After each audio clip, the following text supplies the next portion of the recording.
Hi there, and welcome to another episode of Your Own Account with Qdos. I'm Seb Maley. I'm Nicole Slowey. And today we're joined by a special guest in Royden Greaves, who is the founder of Jarvis, which is really seeking to remove the confusion around pensions and wealth management for the self-employed. So welcome, Royden. Thank you. Thanks for having me. So I think maybe we start with Jarvis. Yeah. You know, what is the vision for Jarvis, and you know, what's the route you're hoping to take? Yeah, so the whole idea of Jarvis was conceived many years ago because I worked in wealth management with mainly for contractors, freelancers, entrepreneurs for the better part of 15 years. And the problems that they had were very similar. They're all trying to figure out, we have a lot of spare cash in the company, what do I need to do, when I'm going to retire, what money I need to put into my pension. And we just simply realized that you had a huge concern in the UK where most people simply don't know what the money means. Yeah. So we built Jarvis to be able to answer the simple question of, this is exactly when you can retire, this is the lifestyle that you can live. And if you're not happy with that, these are the changes you need to make today in order to live the lifestyle you want to live in the future. So taking you back to the 90s, where the final salary told you that. Yeah, yeah. And would you say there's a bit of an issue at the moment? What is the state of play at the moment in terms of, particularly when you're looking at the self-employed and contractors and so on? Is there a problem at the moment, do you think? Well, it depends on what part of the country you're looking at and who you're speaking to. Yeah. Because if you look at the issue around women, ethnic minorities, you will see that when you look across the country, most of them have significantly less saved in their pensions than their counterparts. Now, there are many reasons underpinning that, but the fact doesn't change.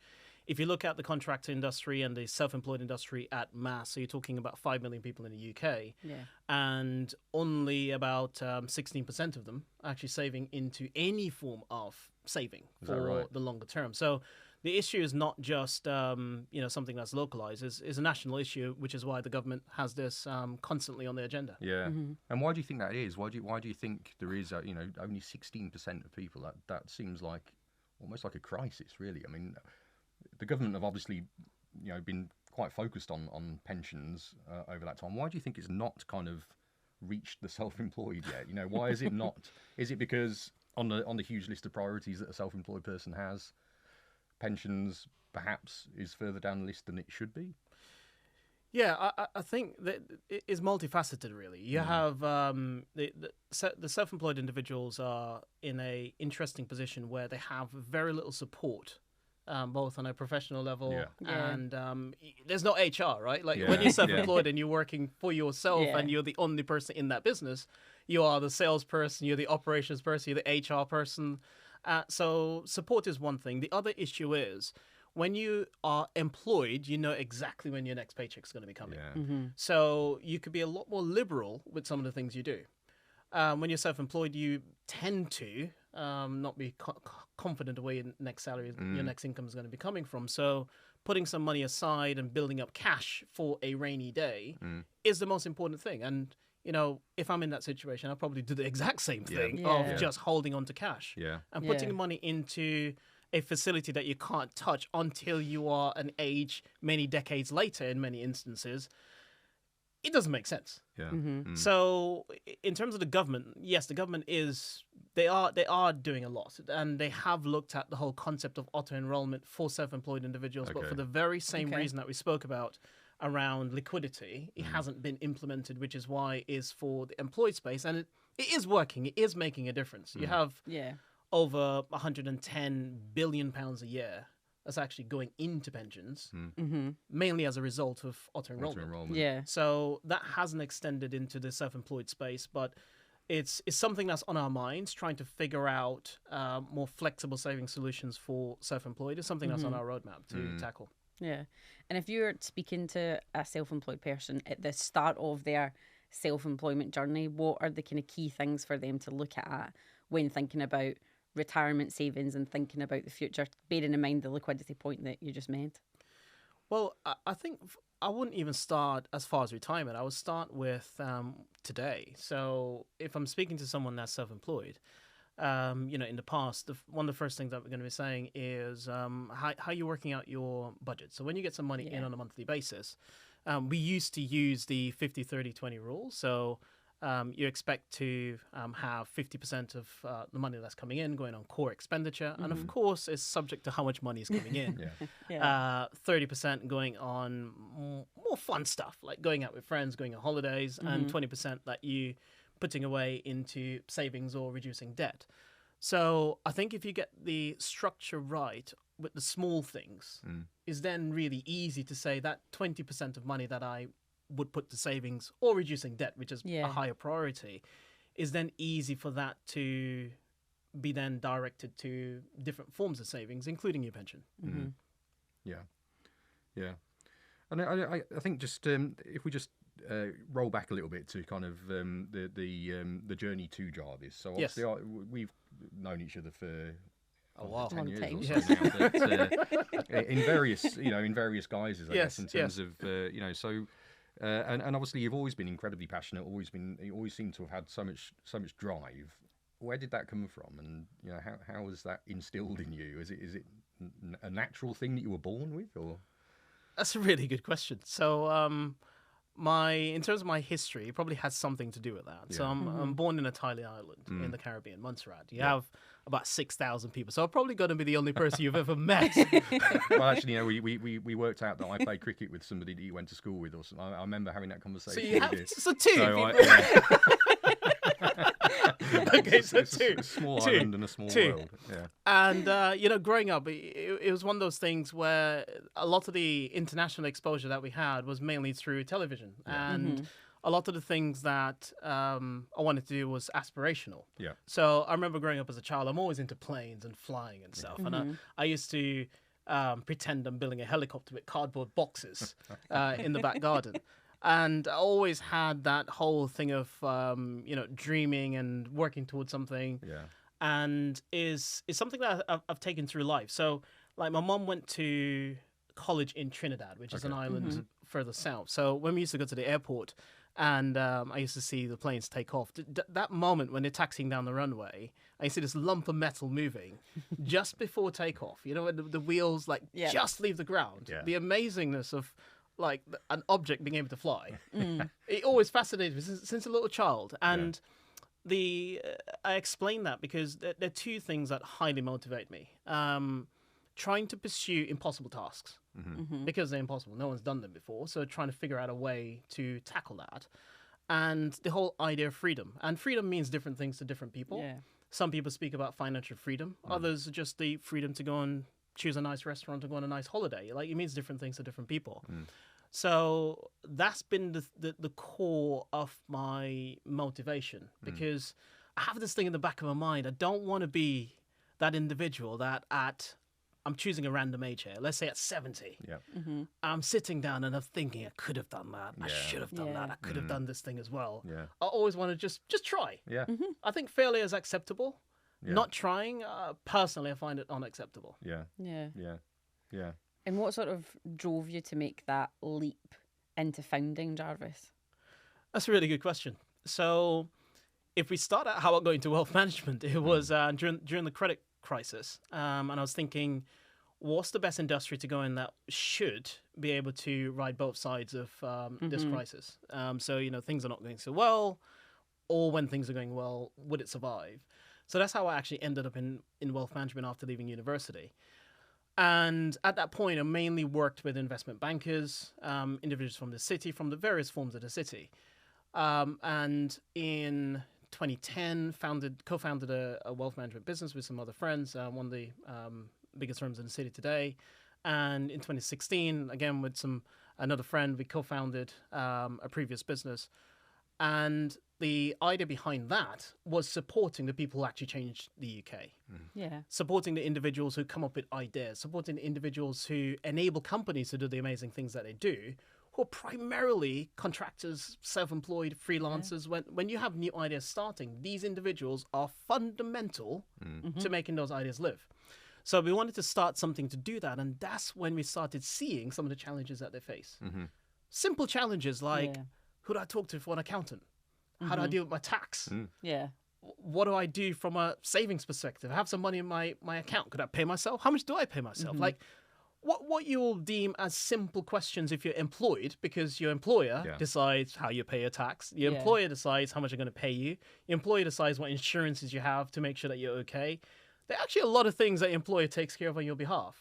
When you don't have that guardian, then a lot of open questions happen. And so we came up with this concept, and this was back in 2016, called the golden number. And the whole spirit behind the golden number was, rather than giving someone loads of figures with growth rates and markets and goals, what if we could get an understanding of everything that person's trying to achieve? We know the figures behind the scenes in terms of growth rates and various assumptions that we could put in place. And we can now tell you as a client, this is exactly how much money you need. So you need £625,000 in your pot for your version of whatever freedom means. And right now you have £115,000. And you're giving yourself X period of time in order to get to that £625,000. So every year we now know what the target is. So when we sit down, all we need to discuss, are you on track or not on track? And of course, if you want to go into more detail, we can. So that was foundational to the whole concept behind Jarvis. And explaining Jarvis is jars, which is a historical store of wealth and things and goods throughout history, centuries, and visualization. So it's being able to see what these things actually mean for yourself, because we have ISAs, we have property, we have pensions, we have all of these things, but really understanding what they mean, you need to spend a lot of money to some individuals that will then give you an answer just once. Now, why shouldn't you have that in the palm of your hands anytime you want? So that's why we built Jarvis. And obviously when we started talking to you about it, it does feel like it's it was at the time something that was it was massively kind of underrepresented, certainly in the contractor self-employed space. In terms of obviously you founded Jarvis now. It's all pedal to the floor, lots of great stuff happening. How do you balance your life? In terms of there's so much going on with the growth of Jarvis. You've got a young family, haven't you? Yes, So it's, it must be a real kind of balancing act. Yes, it's I ask myself the same question every day as well. So it's something that I'm still answering, like how.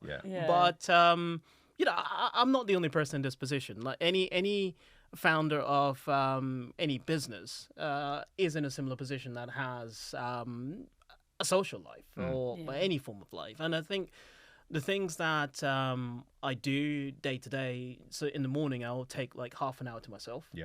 And it's not a huge amount of time, but just having breakfast with peace, no computers, phones, anything. So that's really important. I love TV. I love like videos, films. So I deliberately choose to work in the office. And the reason for that for me is I use the commute as a decompressing time. So I'm able to use that time to get some stuff for me, because I live in Tunbridge Wells and I work in the West End. So I have like an hour of commute, both sides, which I absolutely need and love.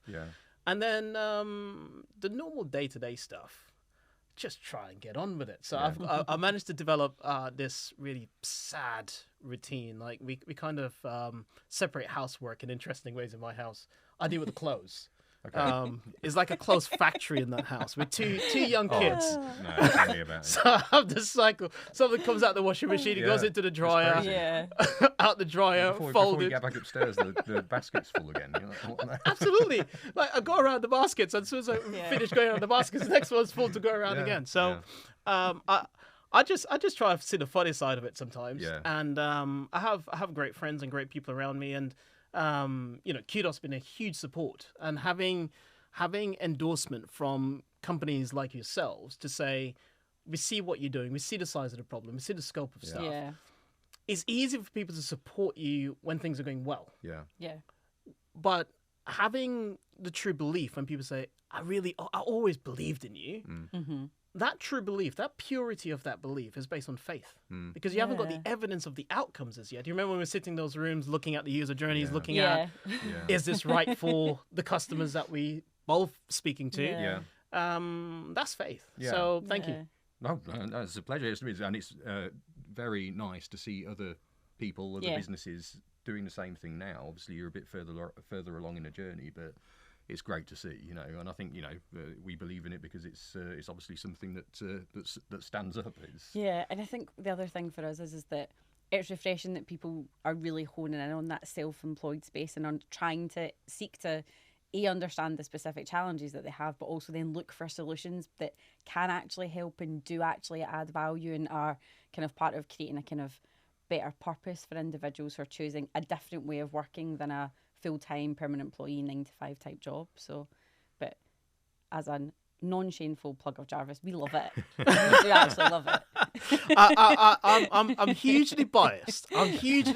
But I must say that one of the things I'm really proud of in terms of what we've done is we managed to bring together things that people enjoy and look at. So people like the idea of the pension fintechs that focus on pension consolidation. They like that idea. And those companies do a good job. We've had lots of conversations there about that. We also, spoke to the individuals who, I can't remember where my pension is. I know I definitely have one. I can't remember exactly who it was with, but I know I had a pension when I worked at this specific company. Yeah. Being able to find that. That's a big problem, That's isn't it? quite tricky. Yeah, it's massive. I mean, we've had the discussion about our own kind of situation. You just don't know. Yes. But that's there's kind of a big. Is a 26 billion pound and growing problem in the UK. That's insane. Incredible. It is like, can you imagine that? Like, we've lost 26 billion pounds. Yeah. We don't know where it is. Where does, like, genuinely, where does that money go? Behind the sofa. It's simply sitting. Can we find the sofa? If you look behind the right sofa, it'll be all there.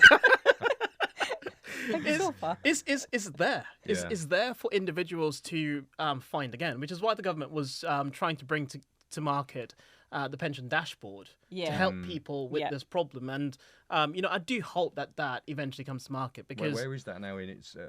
Is it kind of on the back burner from the government's point of view, or? It was an idea that they started developing that went back to an idea that they now need to develop again. So it's a big problem that you're trying to solve. You're trying to solve an issue where you have not every pension company is as technologically advanced as the other. Yeah. And that's not a fault of anyone. It's just based on history and how technology has been built and how things have evolved. We've come a long way from a technological perspective. And when you think about the scale of the UK self-employment industry, you're talking tens of millions of people, plus legacy things beyond that. Change of address. There are lots of things to do. So it was a mammoth task that, I do hope comes to realization.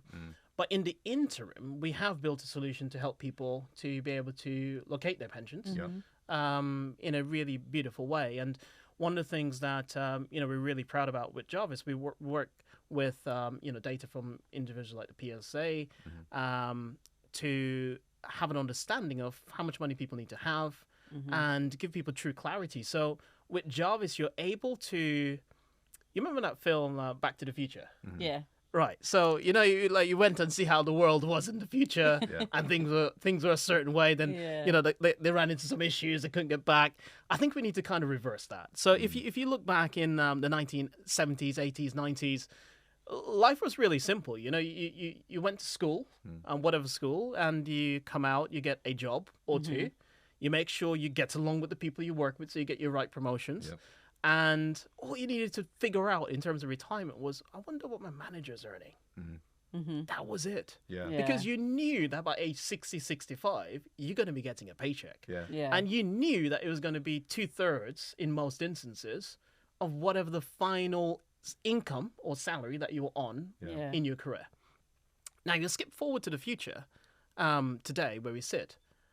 Companies are no longer doing that level of planning for you. You're doing it yourself. Yeah. You're putting away the money yourself. You're figuring out where to invest it. You're figuring out how much it's going to give to you. You're figuring out when you're going to get it. Yeah. There's a lot of things for us to figure out that we don't even try and think about, because it's too much to think about. Yeah. So what is the solution to that then? It's a $26 billion question. In a word, Jarvis. Yeah. I like that. Just coming back to your point about there's lots of things to think about, thinking about where you're investing. With the evolution of kind of fintech, so you've got things like cryptocurrency, you've got FX trading, you've got all of these kind of really cool apps that kind of feel a bit like gambling apps in a lot of ways and quite gamified. How much of an influence do you think those kind of fintech type developments are having around people's general kind of approach to wealth management and investment as a whole, and is it a good thing? Well, that's a really good question. I think for me, wealth and wealth creation is about creating time to do the things that you are passionate about. And some people could be passionate. If you look at, one example of like the Queen, she worked until, the very last day into her 90s. And some people, that's their true calling in life. Yeah.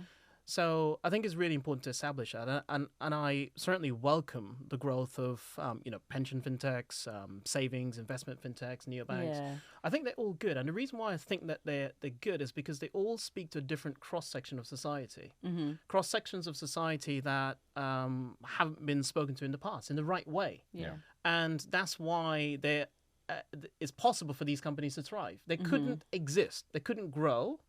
If there weren't a segment of individuals that weren't actually being engaged in the right way. So anything that encourages someone to put away something for the future, be it for themselves or for another generation, I think is a positive thing. Yeah. I'm not going to profess to be an expert on all these different areas. Like I still have a lot to learn about cryptocurrency and its relevance in today's society. Yeah. But you have many individuals who know a lot about it, and it is an area that's certainly growing of interest, not just to common society, but also to governments. Yeah. Yeah. Internationally. Yeah. So I think that the best thing for us to embrace in life is change. Is the only constant is change, and seeing these new things come to fruition. Like the solutions that my children are going to be using going to be different to the solutions that we're using today. They're going to be ideas that we haven't even thought about as yet that are going to be the main things that are going to be using. Like, I remember I used to use, at some points, you used to have a bank book. And you go into the bank and you get like the little stamp to tell you what's there. Like now, the concept of a bank book or a check. Yeah. Oh, yeah. Well, I remember being really excited when I was like 18 and I got my first proper bank account and it came with a checkbook and being really excited. Now, 18-year-olds say, like, it's not a thing anymore. Like, no. What is a check? Yes, exactly.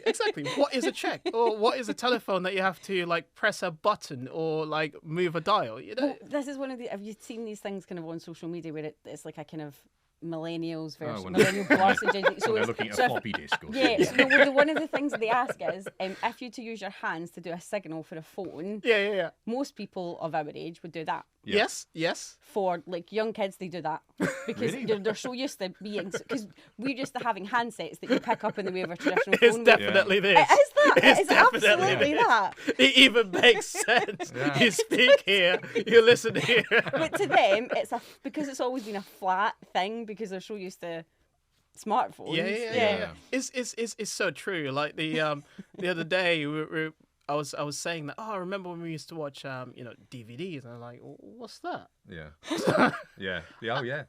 VHS. Which feels like a very recent thing in terms of a DVD Absolutely. being a thing. But, Absolutely. it's bizarre. And I guess we've been in that position where we've been on the sort of crest of that wave in terms of seeing all these new technological advances, mobile phones in particular, through our kind of, as we were growing up, really became a thing. Mm-hmm. Now my kids are doing stuff that I have no idea. They're on things Exactly. So we're Exactly. beyond, Beyond we're falling off the wave now. And that's why I think Guardians of the Galaxy did so well, because at the beginning you had the Walkman.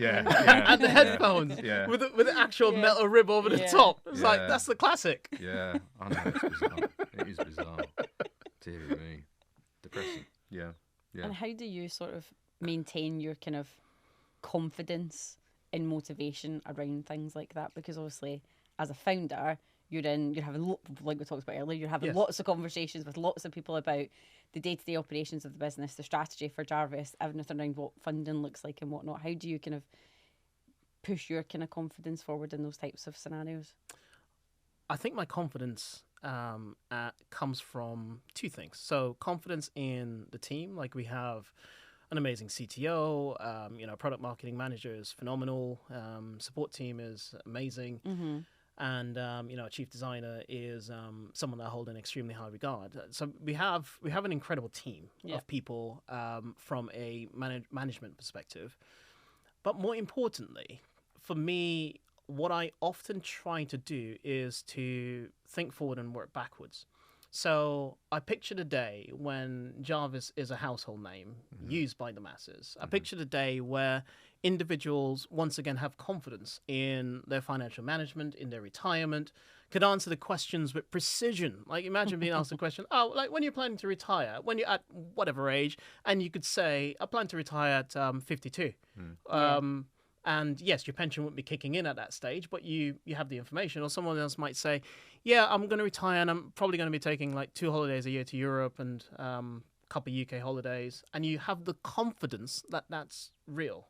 Yeah. And I actually see the day when we're solving the problem. We are working on some things right now of that 86% of individuals, 84 to 86% of individuals, I'm saying, are not saving for anything because of certain bits of uncertainty around short-term income. Yeah. So when you picture the impacts that you can have at a societal level, that's something in itself that's motivating, because the thought is, what if I didn't do it? What if no one else have done it? Because if we look over the last 1, 2, 3, 4 decades, no one solved this problem. Yeah. If you walk out and speak to anyone, I could challenge you to say, when are you currently on track to retire? What lifestyle are you going to live? How much money are you going to get when you retire? That's not something that people can answer with any level of granularity. And we designed it in a way to work with families as well. So a spouse could actually, for the first time, like plan jointly as it relates to their pensions. Yeah. And we could also tell you about your legacy in terms of your kids and how much money you're going to leave behind for children afterwards. And you're like, I'm not happy with that figure. I want to leave more. No problem. Here's the exact amount that you need to save. So I think that for me, and I would encourage, and I think a lot of founders would probably have a similar view, you look towards the impact that you could have in society, and you then realize that it's nearly a duty to keep pushing yourself forward for that grand outcome. Yeah.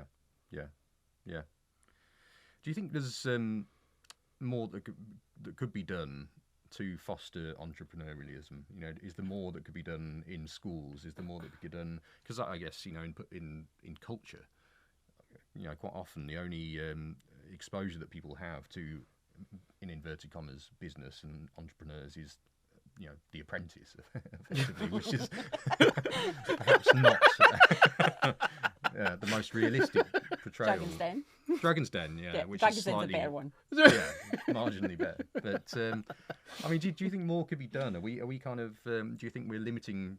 You know, the society is limiting entrepreneurialism and kind of that passion and hunger for doing something yourself, or do you think we're in the right place? Well, if we look at what is being done right now, and we look at the growth of the gig economy and the freelancer space, where you have a lot more marketplaces that people could actually go and get jobs. Yeah.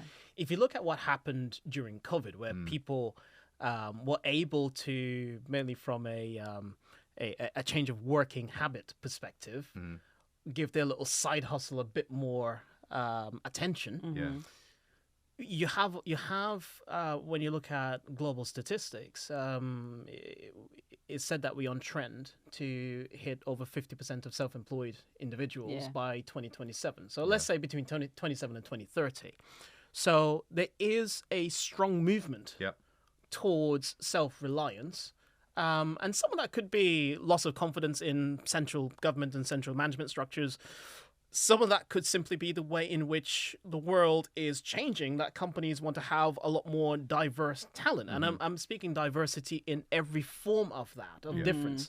And as a result of that, you then have, ideas that are allowed to live in a safer manner. Because previously you need to simply leave employment, start something, Yeah. have no idea where the next paycheck's going to come from. Yeah. And right now we have that hybrid zone that's existing. Yeah. Yeah. Now, one of the challenging things if you starting a business, any business, is where do you get money from? So let's go on the assumption that don't have any money, don't have family that have money, didn't go to a school that friends have money. Yeah. Where do you start?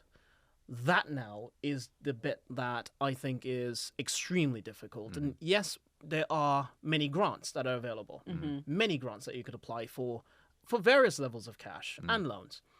Now, applying for a loan, if you don't have sources of income, it's difficult to get. Yeah. Yeah. Yeah. Yeah. As it relates to grants, if you don't have the right educational background or the right individuals with the right educational background, Yeah. writing a grant is not that straightforward. Yeah. Yeah. So there are many individuals online, who help with grant writing, many companies that help with grant writing. So that could be a place to start. But more certainly can be done from a cultural perspective to welcome the idea of pursuing things, because failure is seen as an extremely negative word from childhood. Yeah. So the idea of doing something without certainty of outcome means that the probability of failure is amplified. Yeah. And so our perception around the concept of failure, the perception around how people will view you in society if you tried something and it didn't work, is certainly a barrier. So if you remove money, so let's say there was all the money, you still have that issue to overcome. So I think from an educational perspective, in schools, what would be really interesting, if I had like a little crystal ball, I can make these things happen, would be having a situation where you nearly encourage each school to start a little business. Yeah. Now think about it. The parents are going to support. Yeah. Yeah. The Absolutely. parents are going to buy stuff Yeah. from that business. But now the children has the ability to understand from their perspective accounting. How do you account for what Yeah. took place in that business? Yeah. You're now teaching financial education, because we have a financial education problem in the country. Absolutely. You're now teaching from a very young age, this is how you manage money. This is how you keep some back to do something in the future, be it in your Yeah. personal life or in the business. You will learn a little bit about marketing, how to make something relevant to whoever you're speaking to. Yeah. Learn to listen to your audience and what they want, how to change as the world and the market changes. Yeah. So all the various facets of business you will learn in a safe environment, and it starts telling you actually it's okay to try something and it doesn't work. It's okay to Absolutely. experiment with something new to see if Yeah. it does work. Yeah. And if you have that culture where from a very young age, I'm talking primary school, by the way. Yeah. Primary school, Yeah. you understand that I can add value to the world. Yeah. I don't have to only be a consumer. We're all consumers. Yeah. But I could also impart my unique genius into the world in some way. Because I believe that every person, every human being, I believe, has a special song within them. I believe that every person has a little bit of magic within them. Not everyone has the chance in their lifetime Yeah. to let that little bit of magic live. Yeah. And I think a lot of the challenges we have in the world and a lot of the problems we have would certainly be reduced if more people had the chance to let that little bit of magic thrive and shine within them. Yeah, and like you say, that needs to start early, doesn't it? I mean, Very Yeah. early. Yeah, and I don't think it is happening in primary schools yet. Very early. No. My youngest is learning about Vikings again. I know your kids are obviously still quite young, Yes. but do you think that you will kind of instill that entrepreneurial spirit in them, and that they might in the future have their own version of a Jarvis or something that's their own? You're challenging me here in a really interesting way, and if my son and daughter heard you about this, they will be chiming in right at this very point on cue. So my daughter had this little book that she wrote that I'm supposed to get someone to do some illustrations for, Oh, wow. to push out. Uh-huh. My son wants a bug house, so he wants to sell bug houses. Oh, you Now- sell book houses? Yeah, he wants to sell bug houses. Okay. Yeah. So As in like an ant farm type thing? What is a bug case? more like a bug hotel. Yeah. Oh, right, okay. So a bug okay. hotel, like, yeah, the syntax is important on these things. Okay. Yeah. A bug hotel is a place where all the creepy crawlies that I don't particularly like Yeah. have a place to live and to thrive. Yeah. And apparently kids love this kind of stuff. Okay. Okay. So he was like, yeah, I want to get a website. I want to get these things made. Did you got these special bug houses? So they have a TripAdvisor for bugs. But I think we need to look into it, don't we? They brought out the film A Bug's Life. Yeah. This is now giving them some place to actually live. Yeah.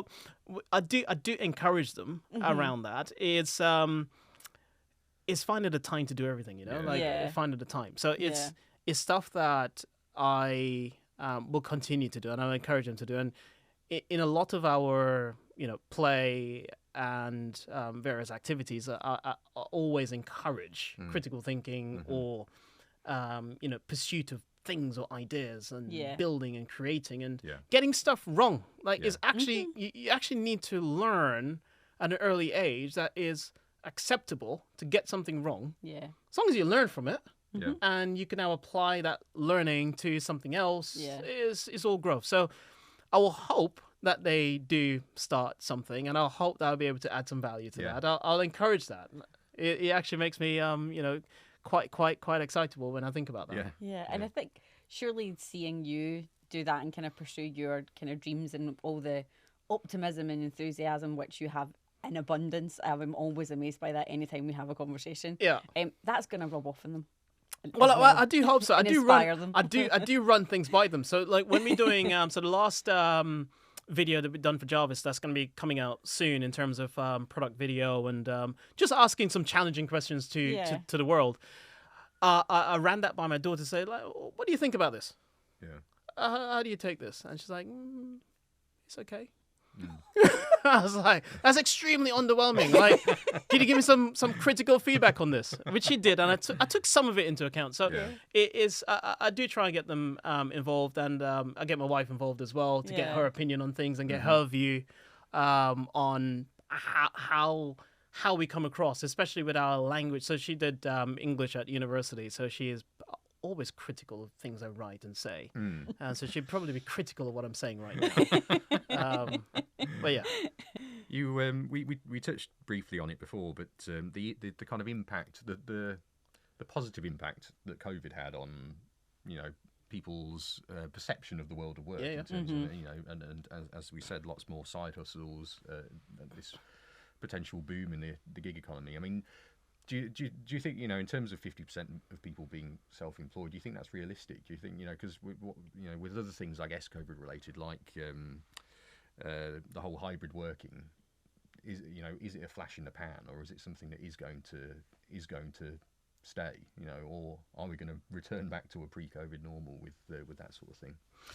Well, if we use history as our friend in this example, and we step back several hundred years, you could conclude that most in society were self-employed. Yeah, yeah. You did not have central employment. You had individuals that, depending on how far back you go, they might have been specialists with leather, or specialists with metal, or specialists with food supply, whichever part of the food supply chain, or construction. And they were self-employed. So this is not something that's new. It's actually something that's extremely old that we departed from over time as society changed and developed. And a lot of change and development is good. There are positives and there are negatives with any change. But having the flexibility to think creatively about how you create value as a self-employed individual, I think is beneficial to the world. Because when you have to critically think, how do I add value to my customer? How do I make sure that my customer's happy? It means that you can't get lazy. So if you look at Western society, you have pockets of innovation within Western society. And those pockets of innovation within Western society has propelled us to where we are today from a technological perspective. Now, imagine if that wasn't a pocket, but most of Western society is doing that very thing of innovation and creativity. Just imagine where we'll be. Just imagine the things that we'll do and achieve. So I think companies giving some degree of flexibility for individuals to pursue their ideas, it doesn't weaken the company. It actually strengthens the company because that individual, they think, oh, I'm losing a day, I'm losing 2 days of that individual's time. You now have someone who's becoming sharper, faster, better at thinking and articulating issues and coming up with creative solutions to those problems. That only benefits the company. And as a CEO, do you think that's something that you look to foster as Jarvis grows in the future? Yes, it's something that we've done right from the very get-go, where we encourage people to pursue ideas they may have. Yeah. So you remember right at the very beginning, I said like freedom means different things to different people. And part of freedom is the ability to explore your thoughts and be able to just test them. And I think a lot of society is imprisoned by their environment, and for good reason. So this is not without cause. But I think giving someone and allowing someone the freedom, and allowing myself the freedom to simply think and to create and to innovate in different areas. And that's why, we have the conversation about we need better work-life balance. When you think about that from a different perspective, that's simply giving someone the opportunity to think differently in a different environment. So if you could apply that to the world of work, where you have individuals that are constantly challenging the status quo, why does it have to be that way? As an example, one of the things that we're working on, we spoke about the £26 billion problem that's growing, is right now, let's say you're working for an umbrella company and you left that umbrella company because your contract came to an end and you went back to the same umbrella company several times later, then you're going to get a new pension. It might be with the same brand, but it's a new account. Why? Let's say you now went to a different umbrella and they use a different auto-enrollment pension scheme. That's another pension. So all you're doing is adding to the number of pensions that need to be consolidated. What if you just stopped it? What if you had one pension, but 2 pots, 2 jars? You have a personal account, you have a workplace account. Wherever you go, you could take that with you. So as opposed to having all these pensions that you're collecting, you simply have one, you're seeing multiple transactions. The transaction meaning a different employer has paid into that. And it's all compliant with the regulations and auto-enrollment capability. What if we had that level of simplicity that if you're self-employed, you use the same pension, which is the personal jar.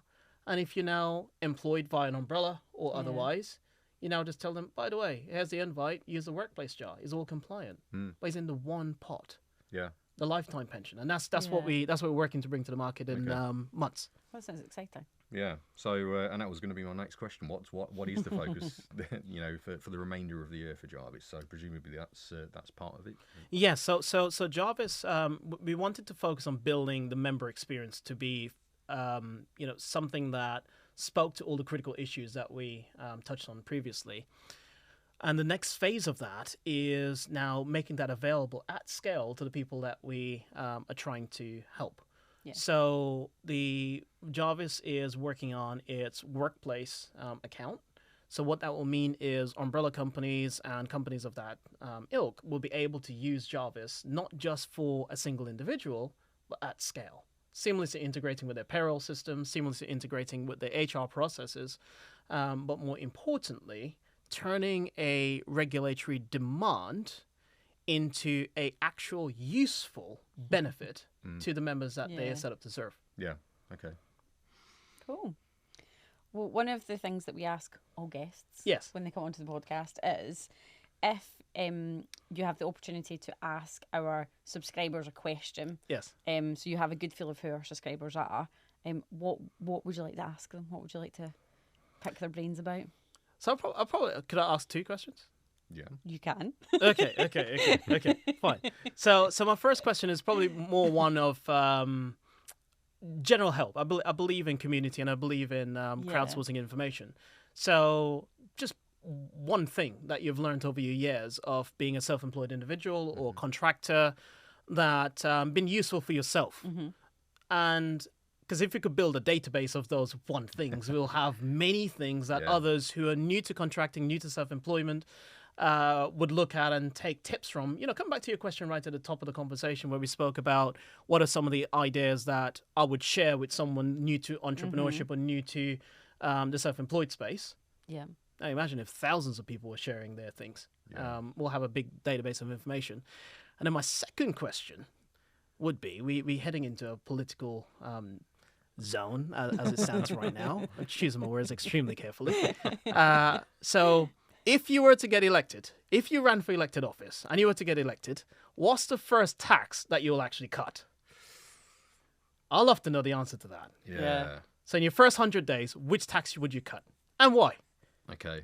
I think if you're a contractor working through a limited company, I think I can probably predict what Yeah. the answer would be in that one. But The reason why I think that we should be sharing our views on the answer Absolutely. is because we in the period of the political cycle where these answers probably will be looked at. yeah, no, Yeah. absolutely. Yeah, people can have influence at the moment. which Absolutely. is, Now is a critical time of influence. So Yeah. if we do speak in unison, then we say like, this is the key tax that we want to cut. I'm not Yeah. putting any words into anyone's mouth. Yeah, So I want to see what comes back. excellent. Then it might be something that you guys could actually push Absolutely.